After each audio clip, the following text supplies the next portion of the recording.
చేపించు, అంతేగాని ఉత్సవ విగ్రహాలు తీసుకెళ్ళడం ఏంటయ్యా నువ్వు? మూల విరాట్టును కదా వాళ్ళు చూడాల్సింది. మూల విరాట్టును చూస్తే అది నిజమైన దళిత గోవిందం అవుతుంది. ఉత్సవ విగ్రహాలని వాళ్ళ ఊళ్ళలోకి తీసుకెళ్తే ఏదో పెద్ద కిరీటం పెట్టినట్టు. ఎవడడిగాడు నిన్ను? నువ్వు దళితులకి ఒక స్పెషల్ లైన్ పెడతావా, లేకపోతే వాళ్ళకి ఒక రోజులో ఒక 2-3 సందర్భాల్లో దళితులకు ఎక్స్క్లూజివ్ క్యూ లైన్ పెడతావు? అది కదా, అది ఒకటి. అది బూమరాంగ్ అయింది. రెండవది, అప్పుడు కావాలని చేశారో నిజంగా చేశారో, నేను ఎప్పుడు వెంకటేశ్వర స్వామిని దర్శనం చేసుకుంటాను, చాలాసార్లు వెళ్తాను, నాకు చాలా భక్తి ఆ వెంకటేశ్వర స్వామి అంటే. కానీ వీళ్ళు అప్పుడు చేసిన ప్రచారం ఏంటంటే, సరే రాజశేఖర రెడ్డి గారు 2 కొండల దాల్వా అన్నాడు, ఆ జీవో వచ్చింది, అదే పెద్ద ఇష్యూ అయిపోయింది, అది వేరే అనుకోండి.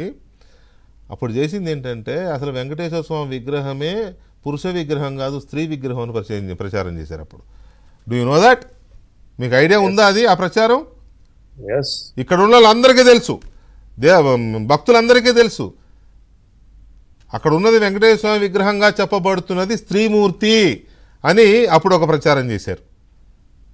కాకపోతే ఏంటంటే అలాంటి అంశాన్ని ఎవరు మాట్లాడతారు, ఎవరు ప్రశ్నిస్తారు? ఇలాంటి ప్రచారం. దీంతో పాటు వినూషారెడ్డి గారు ఇంకొక అంశం మీకు గుర్తు చేస్తున్నా. ఎలక్షన్ ముందు చంద్రగిరి నియోజకవర్గంలో లక్షల కొద్ది లడ్లు ప్రతి ఓటర్కి పంచారు వేలల్లో తీసుకెళ్ళి. ఎక్కడి నుంచి వచ్చే ఆ లడ్లు? వీళ్ళు లడ్డుని పవిత్రంగా భావించే వాళ్ళైతే బహిరంగ మార్కెట్లోకి ఇల్లు తిరుగుతూ ఓట్లు అడుక్కోవడానికి ఓటర్లకు లంచంగా లడ్డూలు ఎందుకించారు చెవిరెడ్డి భాస్కర్ రెడ్డి గారి నియోజకవర్గంలో. మరి లడ్డు ఇప్పుడో లెక్కలు కబుర్లు చెప్తున్నారు, అబ్బా మాకు దేవుడే, మాకు తెలియదా పవిత్రత.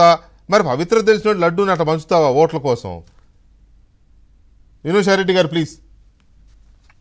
వెంకటకృష్ణ గారు, ఇది నేను మెకాలే సిస్టమ్ అంటారు కదా, అంటే మన సంస్కృతిని, మన సాంప్రదాయాలని, మన విశ్వాసాలను పరిపూర్ణంగా మన మనస్సులో నుంచి, మన మెదడులో నుంచి తీసివేయడం ఎట్లా అంటే, ఫస్ట్ వాటిని చులకన చేయడం, వాటి మీద అబద్ధాలు చెప్పడం. ఇప్పుడు మీరు చెప్పినవన్నీ కూడా, జరిగినవన్నీ కూడా ఏంటంటే, మనము తిరుమల తిరుపతి దేవస్థానం అనేది మనము కలియుగ విష్ణువు, కలియుగ స్వామి అని అందరము కొలుస్తాం. ఇక్కడే కాదు కదా, కోట్లాది మంది భక్తులు, ప్రత్యక్ష దైవం, కోట్లాది మంది కొలుస్తాం. ఎంతో మంది చాలా నమ్మకంతో కొలుస్తారు. ఇప్పుడు నార్త్ ఇండియాలో కూడా వాళ్ళు స్వామి చాలా పవర్ఫుల్ అంటారు, వాళ్ళ మాటలు టెక్నికల్ గా కూడా. అంటే మనం ఏదైనా ఒకటి మనం అనుకున్నాం అనుకోండి, అది మన కోరికలు నెరవేరితే ఇక్కడికి వచ్చి మొక్కు చెల్లించుకుంటారు.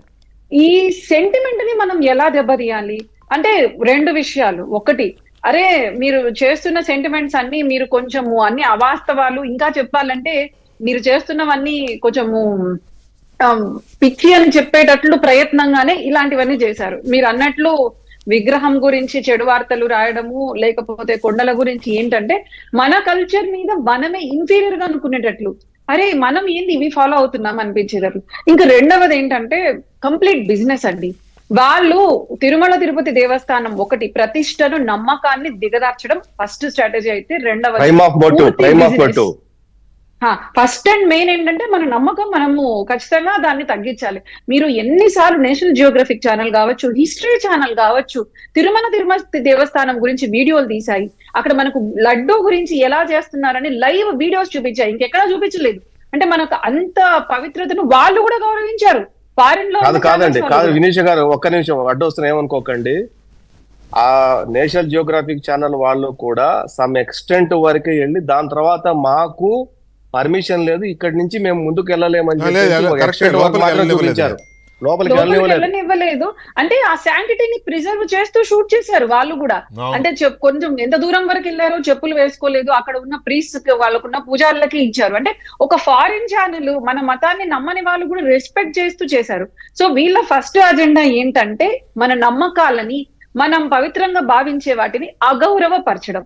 రెండవది బిజినెస్. వెంకటకృష్ణ గారు, నేను ఇప్పుడు కాదు, బీజేపీ అయితే జగన్మోహన్ రెడ్డి గారు అధికారంలోకి వచ్చినప్పటి నుంచి కూడా చెప్తోంది, వీళ్ళ అజెండా ఏంటి తెలుసా? భగవంతునికి భక్తునికి మధ్య దూరం పెంచడం.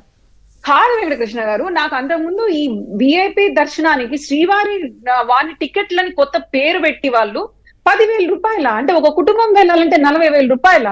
అసలు నిన్న మన ప్రభుత్వం అధికారంలోకి వచ్చాక చెప్తున్నారు, కానీ అఫీషియల్ గా వాళ్ళు చూపించింది 500 అంట.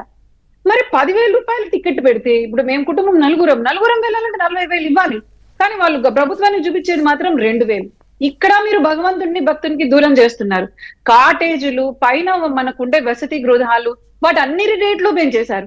ఆఖరికి తిరుమల ప్రసాదం రేట్లు కూడా పెంచేశారు. మీరు ఇన్ని ఎందుకు పెంచుతున్నారు? పూజల ఖర్చులు పెంచారు. అంటే మీరు ఇవన్నీ ఆలోచించండి. తిరుమలకి వెళ్ళాలంటే అబ్బా మాకు చాలా కాస్ట్లీ, సామాన్యులు భగవంతుని దగ్గరికి రాకూడదు. అయినా మనము భక్తితో వెళ్లే వాళ్ళని అప్పట్లో జిజియా ట్యాక్స్ అని వేసే వాళ్ళని చదువుకున్నాం చూడండి. ఇప్పుడు కూడా అంతే. ఇంకా మనకు భక్తి, మనం నమ్మి వెళ్లే వాళ్ళని ఎంత వస్తే అంత ట్యాక్సులు వేసి, అప్పట్లో బ్రిటిషర్స్ మనము పండించుకుంటే ట్యాక్సులు, లేకపోతే ఔరంగజేబ్ జిజియా ట్యాక్స్ అని వేశారు చూడండి మన మీద. ఆ విధంగా మనం ఇన్నాళ్ళు ట్యాక్సులు కట్టాం. మీరు అసలు గమనిస్తున్నారో లేదో కానీ నేను ఇది ఇంతకు ముందు 4 ఏళ్ల క్రితం చెప్పాను. హిందువులని గత 4 ఏళ్లలో తిరుమల తిరుపతి దేవస్థానంలో వెళ్ళిన ప్రతి భక్తుని దగ్గర దోచుకోవడం అవాస్తవం అంటారా మీరు? మీరు అంటున్నారు 1,00,000 లడ్లు పంచి పెట్టారు. సరే, మరి తిరుపతిలో ఏ ఎమ్మెల్యే సీట్ గెలిచారు అంటే ప్రజలు గమనించలేదు అనుకుంటున్నారా మీరు? వాళ్ళు చేసినవి ఇవన్నీ గమనించకుండానే వాళ్ళను గెలిపించారా? 1,00,000 లడ్లు పంచి